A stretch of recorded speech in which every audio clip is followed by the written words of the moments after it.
अस्सलाम वालेकुम। आज हम आपके साथ शेयर कर रहे हैं बहुत ही मज़ेदार, बहुत ही टेस्टी मसूर की दाल की बिल्कुल ही डिफरेंट स्टाइल में बनने वाली रेसिपी, जो आप एक बार खाएंगे तो फिर बार बार दिल करेगा कि यही बनाएं और यही खाएं। चावलों के साथ खाएं या फिर रोटी के साथ खाएं, नान के साथ खाएं।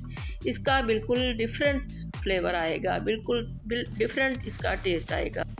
ये एक पाव हमने दाल ले ली है मसूर की। इसको अच्छी तरह से वॉश कर लिया है और भिगो के रख दिया है। इतनी देर में हम तैयारी करते हैं बाकी चीज़ों की। इसको हमने भिगो दिया है। हांडी ली है इसके लिए और इसके अंदर हमने सरसों का ऑयल डाल दिया है तकरीबन 4 टेबलस्पून, और इसके अंदर एक बड़ी प्याज बिल्कुल बारीक चॉप करके डाल दी है। इसको अच्छा सा भूनेंगे। ये रेसिपी आप पतीली के अंदर भी बना सकते हैं, ज़रूरी नहीं है कि हांडी के अंदर ही बनाएं, मगर हांडी का एक और टेस्ट आता है बड़ा ही स्ट्रॉन्ग सा, जो कि बहुत मज़े का लगता है। तो इस प्याज को हम सॉफ्ट होने तक पकाएंगे और फिर इसके अंदर लहसुन का पेस्ट डाल दिया 1 टीस्पून फुल भर के, और इसको हल्का सा भून लिया। 1 टीस्पून इसके अंदर अदरक चला गया कुटा हुआ, उसको भी हल्का सा भूनेंगे। अब ये हल्दी चली गई 1/4 टीस्पून, और ये नमक है टेस्ट के अकॉर्डिंग 1 टीस्पून इसके अंदर हमने डाल दी है सुरख मिर्चें, और 1/2 टीस्पून इसके अंदर कश्मीरी मिर्च डाल दी है कलर के लिए।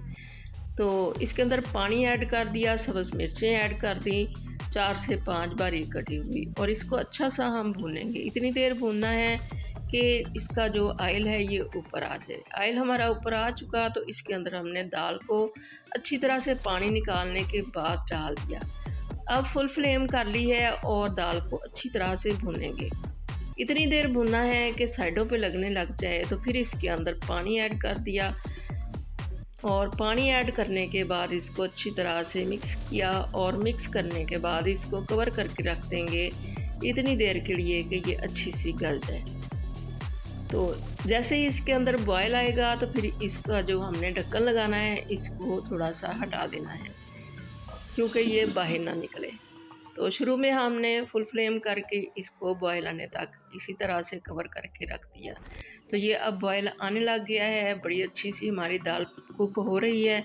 तो इसको एक बार हमने हिला दिया, और इस स्टेज पे पानी का भी अंदाज़ा हो जाता है कि कितना पानी इसके अंदर और जाना है या पानी बहुत ठीक है। तो हमें इसके अंदर पानी और की ज़रूरत है, तो इसके अंदर हम पानी और डाल देंगे, क्योंकि अभी इसने पकना है, अच्छी तरह से घुलना है।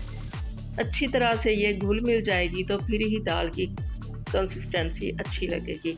तो इसको एक बार हमने पानी डाल दिया है 1 से 1.5 गिलास। तो डालने के बाद हम इसको दोबारा से कवर करके रख देंगे और इसको हल्की फ्लेम पे पकने के लिए छोड़ देंगे। तो ये अब हमने 10 मिनट के बाद दोबारा से लिड को हटाया है। तो दाल हमारी माशाल्लाह बहुत ही अच्छी तैयार हो चुकी है। सब्ज़ मिर्चें हमने काट के डाल दी हैं इसके अंदर लंबी लंबी, और अब इसके अंदर गरम मसाला ऐड कर दिया है। इसकी रेसिपी भी हमारे चैनल पे मौजूद है, बहुत ही ज़्यादा खुशबूदार ये मसाला बनता है। इस स्टेज पे नमक भी चेक कर लेंगे, अगर नमक कम लगेगा तो और डाल देंगे। तो नमक हमें कम लगा तो हमने और डाल दिया। इस स्टेज पे अगर नमक डाल लें तो बहुत ही ज़्यादा टेस्ट में, जायके में फ़र्क आता है, बार बार डालना नहीं पड़ता। और ये हमने डाल दिया है सब्ज़ धनिया।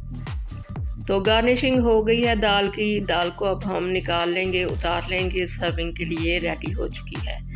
बहुत ही इसका अच्छा टेस्ट आया है जो इसको हमने भुना है, और जो इसके अंदर हमने अदरक लहसुन डाला है इसको भुना है, तो इसका बड़ा ही स्ट्रॉन्ग फ्लेवर आता है। और जो सरसों का ऑयल है उसका भी बहुत ज़्यादा इसके अंदर टेस्ट आता है। तो चावलों के साथ ये बहुत ही ज़्यादा मज़े की दाल लगती है। वैसे इसको रोटी के साथ भी बहुत मज़े से खाया जा सकता है।